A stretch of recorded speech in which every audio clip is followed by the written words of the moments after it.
Evening వీడియోకి part 2 అండి ఇది. మహేంద్ర హాల్లోకొచ్చి అనుపమకి ఫోన్ చేస్తూ ఉంటాడు కదా! జరిగిన విషయం అంతా రిషి వచ్చాడని అనుపమకి చెప్తాడు. అనుపమ చాలా సంతోషిస్తూ నేనిప్పుడే వస్తున్నాను రిషిని చూడ్డానికి అని అంటుంది. సరే అనుపమ అని మహేంద్ర ఫోన్ పెట్టేస్తాడు. తర్వాత అన్నయ్యకి కూడా విషయం చెప్దాము. అన్నయ్యకి చెప్తే వాళ్ళకి కూడా తెలుస్తుంది. ఆ శైలేంద్రకి మరి ముఖ్యంగా తెలుస్తుందేమో. అన్నయ్యని ఒక్కడినే రమ్మంటే ఎలా? అన్నయ్యకి అనుమానం వస్తుందా? ఏం చేయాలి? అన్నయ్యకి చెప్పకుండా ఉంటే రిషి వచ్చినట్టు మళ్ళీ ఫీల్ అవుతాడు. అన్నయ్యకి సీక్రెట్‌గా ఉంచమని చెప్తాను అని మహేంద్ర ఫణీంద్రకి కూడా ఫోన్ చేస్తాడు. మహేంద్ర ఏం చేస్తున్నావు? అని అంటాడు ఫణీంద్ర. ఎక్కడున్నారన్నయ్య? అని అంటాడు మహేంద్ర. నేను బయటున్నాను అని అంటాడు ఫణీంద్ర. అన్నయ్య నేను చెప్పేది జాగ్రత్తగా వినండి. రిషి వచ్చాడు అనగానే ఏంటి మహేంద్ర రిషి వచ్చాడా అని చాలా సంతోషంగా అంటూ ఉంటాడు. అన్నయ్య ప్లీజ్ ఇది ఎవరికి చెప్పకండి, మీరొక్కరే రండి, ఇంట్లో ఎవరికి చెప్పొద్దు అని అంటాడు మహేంద్ర.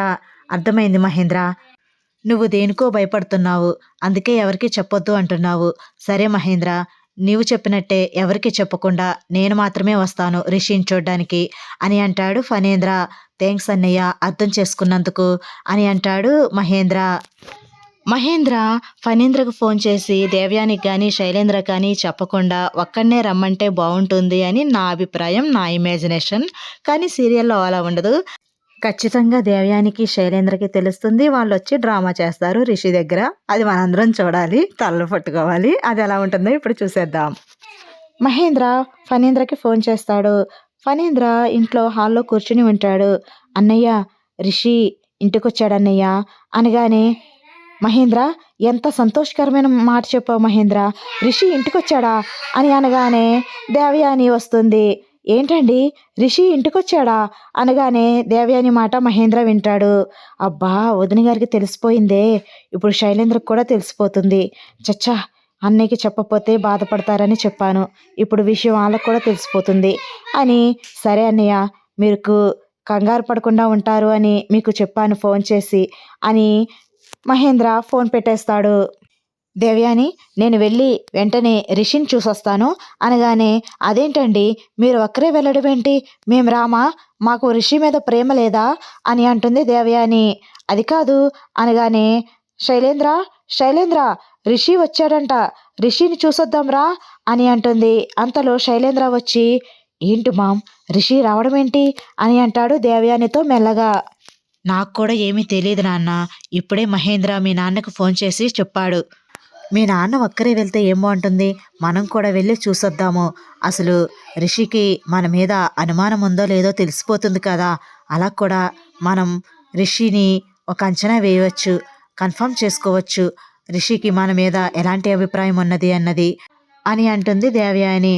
ఓకే మామ్ సరే వెళ్దాం అని అంటాడు. అంతలో ధరణి మావయ్య నేను కూడా వస్తాను రిషిని చూడ్డానికి అని అంటుంది. సరే రామ్మా అని నలుగురు కలిసి రిషిని చూడ్డానికి మహేంద్ర వాళ్ళ ఇంటికి వెళ్తారు. ఇంకా రిషిని చూడగానే దేవయాని డ్రామా స్టార్ట్ చేస్తుంది. నాన్న రిషి ఏంటి నాన్న నిన్ను ఈ పరిస్థితుల్లో చూడాల్సి వస్తుందని అస్సలు అనుకోలేదు. ఎక్కడికి వెళ్ళావు నాన్న, అసలు ఏం జరిగింది నాన్న, అసలు మన కుటుంబానికి ఏం జరుగుతుంది నాన్న, మొన్న మీ అన్నయ్య మీద అటాక్ జరిగింది, ఇప్పుడు నువ్వు ఈ పరిస్థితుల్లో కనిపిస్తున్నావు, అసలు మన కుటుంబానికి ఏదో శని పెట్టింది నాన్న, శని పట్టింది అని దొంగ ఏడుపులు ఏడుస్తూ నటిస్తూ ఉంటుంది. శైలేంద్ర కూడా అవును రిషి, నేను హాస్పిటల్లో ఉన్నప్పుడే నువ్వు కనిపించట్లేదని తెలిసింది. నువ్వు కనిపించట్లేదని తెలిసి నేను ఎంత బాధపడ్డానో తెలుసా, నేను బాగయిన తర్వాత నీ కోసం వెతకని చోటంటూ లేదు, ఎంత వెతికానో అని నటిస్తూ ఉంటాడు శైలేంద్ర. శైలేంద్ర గురించి వసు నిజం చెప్పేసింది కాబట్టి, వీడియో కూడా చూశాడు కాబట్టి శైలేంద్ర నటించడం చూసి రిషి ఏమి నటిస్తున్నావన్నయ్య, ఎండి సీట్ కోసం ఇన్ని దారుణాలు చేసి ఇప్పుడు ఏమీ తెలియని వాడిలా నటిస్తున్నావా, నిజంగా నువ్వు సామాన్యుడు కాదన్నయ్య. నిన్ను అన్నయ్య అని పిలవడానికి కూడా నాకు ఇష్టం లేదు, ఎందుకంటే పెద్దమ్మ నన్ను పెంచారు అనే ఒక్క కృతజ్ఞతతో ఆవిడ కొడుకు కాబట్టి నిన్ను అన్నయ్య అని పిలుస్తున్నాను, లేకపోతే అసలు నిన్ను చూడాలంటేనే చాలా అసహ్యంగా ఉంది అని అనుకుంటూ ఉంటాడు మనసులో రిషి. తర్వాత దేవయాని, "నాన్న రిషి అసలు ఏం జరిగింది నాన్న? నిన్నెవరు కిడ్నాప్ చేశారు నాన్న? అసలు ఏం చేశారు నాన్న?" అని ఏమీ తెలియని దానిలాగా అడుగుతూ ఉంటుంది. వస్తారా మహేంద్ర మాత్రం అసహనంగా దేవయాని, శైలేంద్రలు రిషి ఎదురుగుండా అలా నటిస్తూ ఉంటే చాలా అసహనంగా, చాలా కోపంగా చూస్తూ ఉంటారు వాళ్ళిద్దరి వంక వసు, మహేంద్ర. అంతలో అనుపమ వస్తుంది.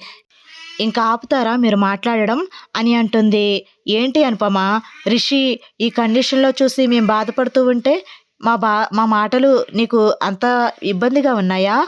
అని అంటుంది. "నాకు కాదు, రిషికి ఇబ్బందిగా ఉంటాయి. తను ఇప్పుడే కదా వచ్చింది. తనని రెస్ట్ తీసుకోనివ్వకుండా ఎందుకు రిషి ఎదురుగుండా అలా ఏడుస్తూ మాట్లాడతారు? తనని ప్రశాంతంగా ఉండనివ్వరా? తననెందుకు ఇబ్బంది పెడుతున్నారు? తనని రెస్ట్ తీసుకోనివ్వండి. తన కండిషన్ అసలే బాలేదు. అసలు తన చుట్టూ చేరి ఎందుకిలా చేస్తున్నారు?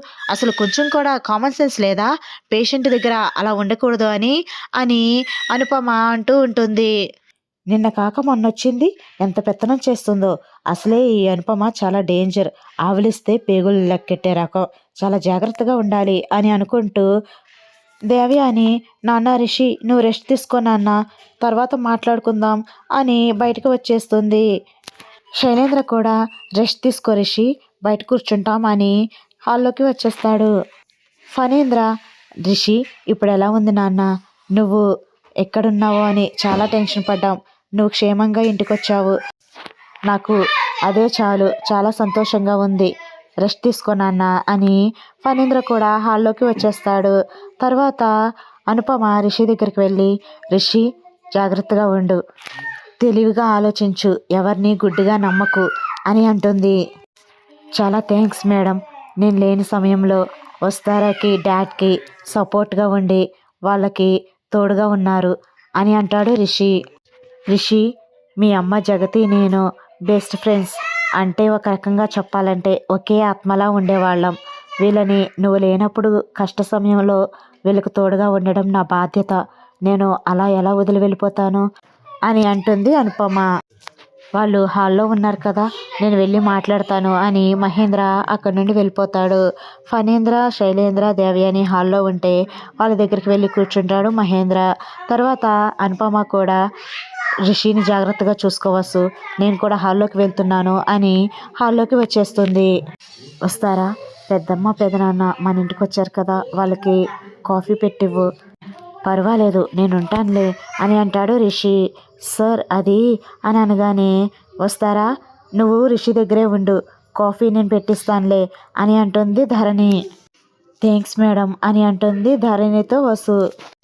"దీనిలో థ్యాంక్స్ చెప్పడానికి ఏముంది వస్తారా? రిషి ఎంత హుషారుగా, ఎంత చురుగ్గా ఉండేవాడో. రిషిని ఇలా చూడడం నాకు చాలా బాధగా ఉంది. అందుకే నువ్వు దగ్గరే ఉండి చూసుకో రిషిని. వాళ్ళకి ఏం కావాలన్నా నేను చూసుకుంటాను" అని అంటుంది ధరణి. అలా ధరణి వెళ్ళి వాళ్ళందరికీ కాఫీలు పెట్టి ఇస్తుంది.